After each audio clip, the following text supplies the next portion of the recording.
फरमाते हैं कि मैं एक कब्रिस्तान से गुज़रा, मैंने एक कब्र खोदने वाले को देखा कि वो अल्लाह ताला का विर्द कर रहा था।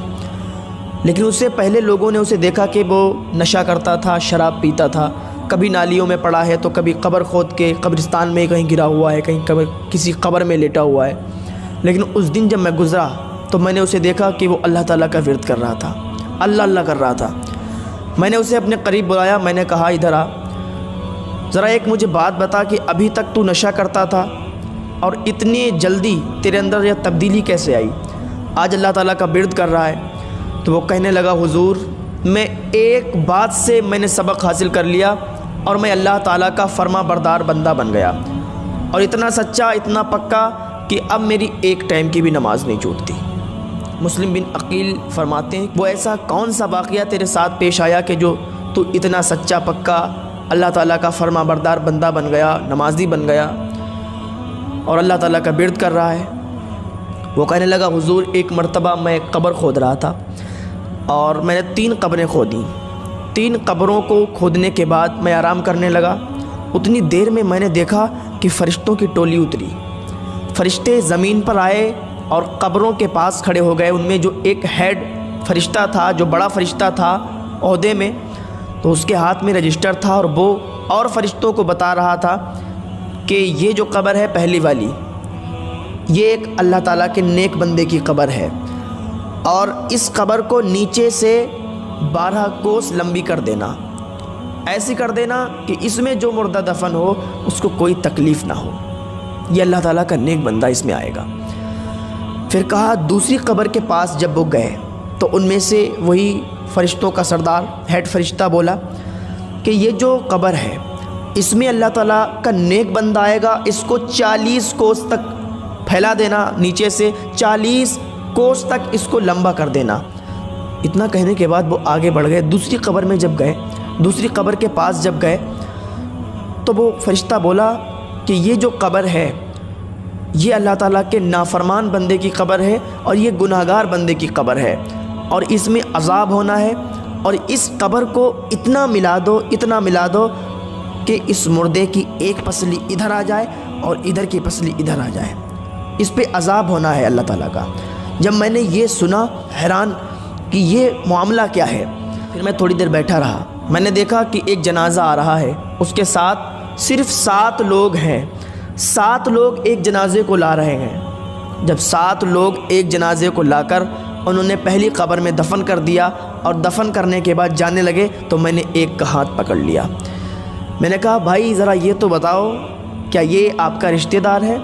उसने कहा, नहीं ये मेरा रिश्तेदार नहीं है। कहा, फिर कोई जान पहचान का है? कहा, ये हमारे महल्ले का बहुत गरीब इंसान था, बहुत ही गरीब था, लोग इसको अपने घर नहीं बुलाते थे, इसको कोई दावत में भी नहीं ले जाता था, अगर कोई दावत होती थी इसको कोई नहीं पूछता था। और लेकिन जब सब अमीर सो जाते थे, जब सब अमीरों के महल बंद हो जाते थे, तो ये गरीब इंसान इसके टूटे हुए छप्पर से अल्लाह अकबर की अजान की सदा बुलंद होती थी।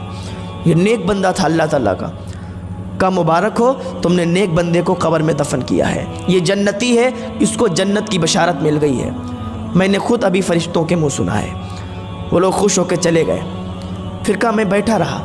फिर मैं इंतज़ार करने लगा कि अब दूसरा जनाज़ा कौन सा आने वाला है।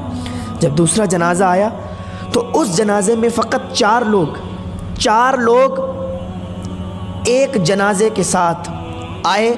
आने के बाद उन्होंने उस जनाजे को दफन किया। दफन करने के बाद वो जाने लगे। मैंने उनमें से एक का हाथ पकड़ लिया। मैंने कहा, भाई ये बताओ, क्या ये तुम्हारा रिश्तेदार है? उन्होंने कहा, नहीं मेरा रिश्तेदार नहीं। कहा, फिर कोई मोहल्ले वाला है? कहा, नहीं ये मोहल्ले वाला भी नहीं। कहा, फिर कौन है? तो वो कहने लगा कि ये एक मुसाफिर था और ये 1-2 दिन से रोज़ हमारे महल्ले से गुज़रता था। अमीरों के घर हैं हमारे महल्ले में, अमीर लोग रहते हैं, उधर से गुज़रता था तो कोई इस पर तवज्जो नहीं देता था। लेकिन आज इसका इंतकाल हो गया तो हमने कुछ लोगों को इकट्ठा किया, हमने तमाम अमीरों को बुलाया, हमने कहा आओ इसको दफना देते हैं, कुछ कफन का इंतज़ाम कर देते हैं, इसकी फाता खानी का कुछ इंतज़ाम कर देते हैं। तो सारे अमीर भाग गए, सारे अमीर चले गए। बोले ये गरीब इंसान है, इसको दफनाएंगे, अरे हमें इन्फेक्शन हो जाएगा, हटाओ इसे एक रस्सी में बांध के किसी दरिया में फेंक दो जाकर। जब उन्होंने इतना कहा तो हम 4 लोगों ने इसके कफन दफन का इंतज़ाम किया और इसको दफन करके जा रहे हैं। उस कब्र खोदने वाले ने कहा, मुबारक हो, तुमने एक अल्लाह के वली को दफन किया है, तुमने एक अल्लाह के वली को दफन किया, ये जन्नती है, मैंने फ़रिश्तों के मुँह सुना है। वो लोग खुश होकर चले गए। अब जब लास्ट में जो जनाजा आने वाला था वो देख रहा था, वो कौन सा जनाजा है। देखा कि बहुत ही धूमधाम से लाखों आदमी उस जनाजे के साथ, फूलों से माला से पूरी चारपाई सजी है, लोग नारे बुलंद करते आ रहे हैं। जब वो जनाजा आ गया तो लोगों ने पूछा कि कोई कब्र खाली है, तो मैंने कहा हाँ एक कब्र खाली है। कहा कितने रुपए? मैंने कहा 1000। तो उन अमीरों ने 1000 रुपये लेकर और मेरे मुंह पर मार दिए, बोले दूर हट जा, अब यहाँ अमीर का जनाजा है, अमीर को दफन करने वाले हैं, तू हट, यहाँ से इन्फेक्शन फैला रहा है। बोले मैं हट गया दूर। जब उन्होंने दफन कर दिया जनाजे को, उस मुर्दे को दफना दिया तो मिट्टी कम पड़ गई। फिर मिट्टी बाहर से आई, मोल ख़रीद के मंगाई गई और उसकी कब्र को और ऊंचा कर दिया गया। और मैं देख रहा था और मैं सोच रहा था कि फ़रिश्तों ने कहा था कि जो तीसरा इंसान इसमें आएगा उसकी कब्र में अजाब होगा। मैं ये सोच कर बड़ा अफसोस कर रहा था। फिर जब वो जाने लगे, उनमें से मैंने एक का हाथ पकड़ लिया। मैंने कहा भाई एक बात बताओ, ये तुम्हारा रिश्तेदार है? उसने कहा नहीं रिश्ते। अब एक बात सुनिए, जब आदमी गरीब होता है, जब इंसान गरीब होता है तो उसके रिश्तेदार भी उसे भूल जाते हैं, और जब इंसान मालदार हो जाता है तो जो रिश्तेदार नहीं भी होते हैं वो भी कहने लगते हैं कि हम तुम्हारे रिश्तेदार हैं। जब इंसान गरीब होता है तो उसे पैसे देने वाला कोई नहीं होता है, उसको अगर वो किसी से उधार भी मांग ले तो उसको कोई नहीं देता। लेकिन इंसान अगर मालदार है तो मालदार ही मालदार को देता है। आजकल गरीब का कोई नहीं है। तो वो कहने लगा कि आप इसको जानते हो? उसने कहा नहीं हम तो नहीं जानते। कहा भाई एक बात बताएं तो नाराज़ तो नहीं हो गए? तो उसने कहा बताओ हम क्यों नाराज़ होंगे, ना तो हमारा कोई रिश्तेदार है, ना तो हमारा कोई ख़ानदानी है। एक अमीर शख्स की बीवी का जनाजा है, हम तो शरीक हो गए, हम तो मिट्टी देने के लिए चले आए। कहा सुनो, मैंने फ़रिश्तों के मुँह सुना है कि इस कब्र में जो दफन होने वाला है उस पर अजाब होने वाला है अल्लाह ताला का। यहाँ तो तुमने इसको मिट्टी से ऊपर तक बहुत बड़ी कब्र बना दी, फूलों के माला चढ़ा दिए, पानी छिड़क दिया, लेकिन कब्र में इस पर अजाब हो रहा है। उस कब्र खोदने वाले ने कहा ये बताओ इसके मामलात क्या थे, कौन सी ऐसी वजह थी कि जिसकी वजह से आज ये कब्र में अजाब की मुस्तहिक है, आज इसकी कब्र में अजाब हो रहा है। तो वो कहने लगा भाई बात ये है कि ये सबसे अमीर, शहर के सबसे अमीर की बीवी थी।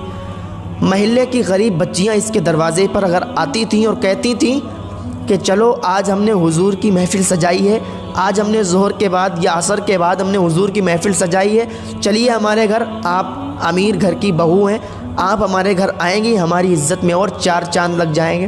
तो ये कहा करती थी, थप्पड़ मार के कहा करती थी कि निकल जाओ, हम तुम्हारे घर पे आएंगे, हम इतने अमीर हैं, तुम्हारे घर पे जाकर हम इन्फेक्शन हमें हो जाएगा, हमें ये हो जाएगा वो हो जाएगा। तो वो गरीब बच्चियाँ मायूस होकर वापस लौट जाया करती थी। जब ये बाज़ार जाती थी तो अच्छे लिबास में बाल खोलकर बाज़ार में जाती थी। जब कोई नया लिबास आता था, नया कपड़ा आता था, सबसे पहले ख़रीद कर बाज़ार में लोगों को दिखाया करती थी।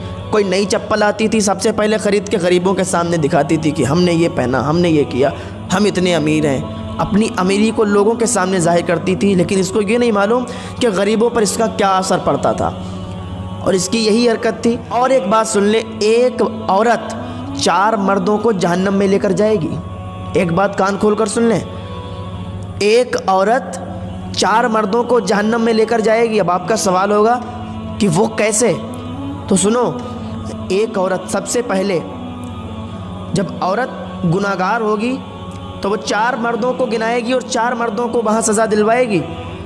तो वो कहेगी, सबसे पहले अपने बाप को बुलाएगी, सबसे पहले उसके बाप को बुलाया जाएगा, पूछा जाएगा कि तुमने इसको क्यों नहीं मना किया जब ये बालों को खोलकर आवारा की तरह फिरती थी, घूमती थी, गली मोहल्लों में सबके घरों पे जाया करती थी, रास्तों में मोबाइल पर बात करते हुए इधर से उधर जब गुनाह का काम करती थी तो तुमने क्यों नहीं रोका? छोटे छोटे कपड़े पहनती थी तो तुमने क्यों नहीं रोका? तो इस वजह से उसका बाप पकड़ा जाएगा। फिर उसके भाई को बुलाया जाएगा और कहा जाएगा कि तुमने इसको क्यों नहीं रोका? तुम्हारी बहन बाल खोलकर, सर पर दुपट्टा नहीं, बदन पर पूरे कपड़े नहीं, और आवारा की तरह रोडों पर गली मोहल्लों में घूमती थी, तुमने क्यों नहीं मना किया? इस वजह से भाई भी पकड़ा जाएगा। फिर उसके शौहर को बुलाया जाएगा, कि तुम्हारी तो बीवी थी, तुम्हारी तो शरीके हयात थी, तुमने इसे क्यों नहीं मना किया? जब ये आवाराओं की तरह घूमती थी, बाल खुले, सर पे दुपट्टा नहीं, लोगों से मिल रही, बाज़ार में टहल रही, फ़ोन पर किसी से बातें कर रही, लेकिन तुमने मना नहीं किया। इसकी वजह से उसका शौहर भी पकड़ा जाएगा, फिर बुलाया जाएगा उसके बेटे को, सबसे पहले बाप को, फिर बाप के लड़के को यानी उसके भाई को, फिर उसके शौहर को, फिर उसके बेटे को। बेटे से कहा जाएगा कि तुमने क्यों नहीं मना किया? तुम्हारी तो माँ थी, तुम्हारा तो हक था मना करने का कि माँ कहाँ जा रही हो, बाल खोल कर बाज़ार जा रही हो।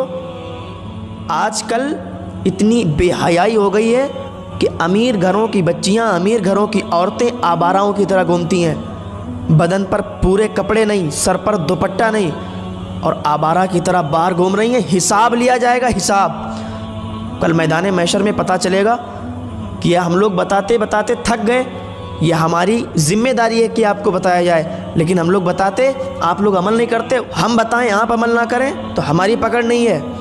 अगर हम ना बताएं तब हमारी पकड़ है। तुम तो कह दोगे कि हमें बताने वाला कोई नहीं आया। वहाँ पूछा जाएगा क्या तुम्हें बताने वाला कोई नहीं था?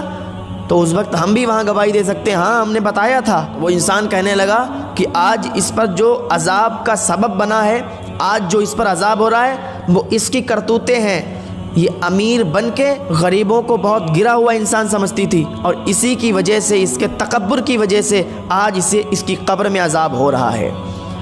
अल्लाह ताला हमको तकब्बुर जैसी बीमारी से महफूज फरमाए, गुरूर घमंड जैसी बीमारी से महफूज फरमाए। अल्लाह ताला हम सब को नेक अमल करने की तौफीक अता फरमाए।